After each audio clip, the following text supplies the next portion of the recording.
မင်္ဂလာပါလို့ဖော်မီ channel မှာကြိုဆိုပါရစေဒီနေ့ကတော့ထမင်းမိန်စင်မဲငပြင်းမစီပြန်ဟင်းချက်နည်းလေးကိုမျှဝေပေးသွားမှာဖြစ်ပါတယ်ပထမဦးဆုံးငပြင်းမကိုတန့်စင်ပြီးတော့ရေစင်အောင်ဆေးကြရပါမယ်ပြီးလို့ရှိရင်တော့ဒါကတော့ပါဝင်ပစ္စည်းလေးတွေပါ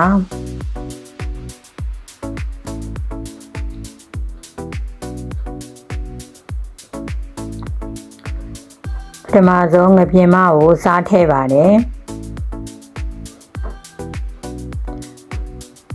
ချုံမုံစားတို့ငါးမုံထည့်ပါတယ်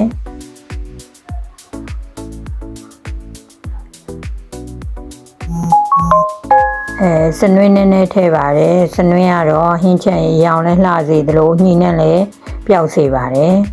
ပြီးရင်တော့အားလုံးကိုတမအောင်နှက်ဆက်စွာနေပေးရမှာဖြစ်ပါတယ်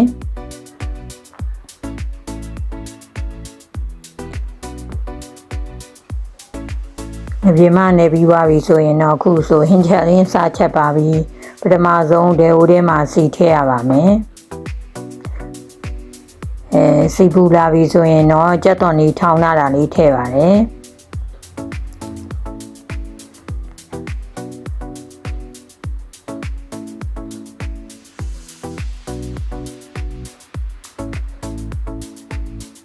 ကြက်သွန်ပြူနဲ့ဂျင်းထောင်းလာတာလေးထည့်ပါတယ်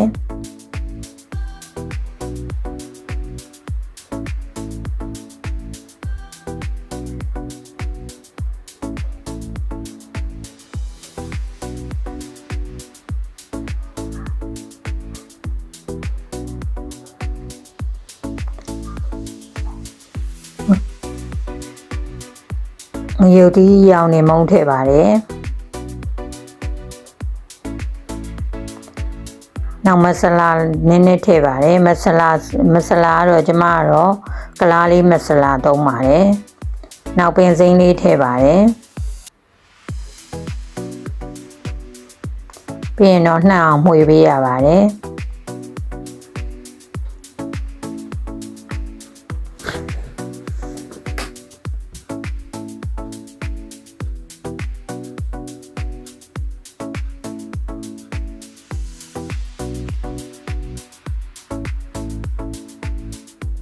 စီကတာကြက်ဝါပြီဆိုရင်တော့ခုနလုံးနာတဲ့ငပြင်းမလေးကိုထည့်လိုက်ပါတယ်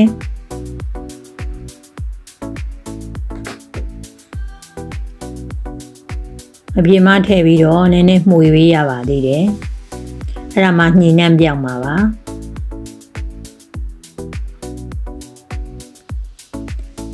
ရတာအတွက်ငပြားကြီးထည့်ပါတယ်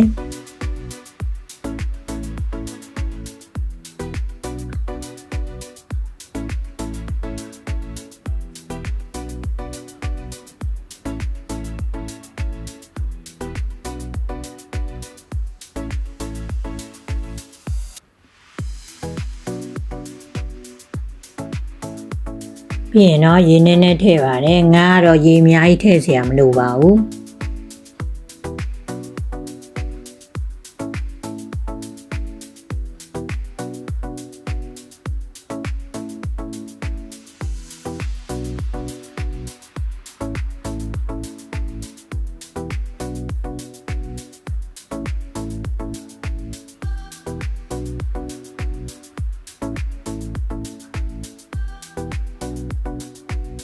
ငါးဟင်းနှံလေးမှုေးလာပြီဆိုငရုတ်သီးစိမ်းလေးထည့်လိုက်ပါတယ်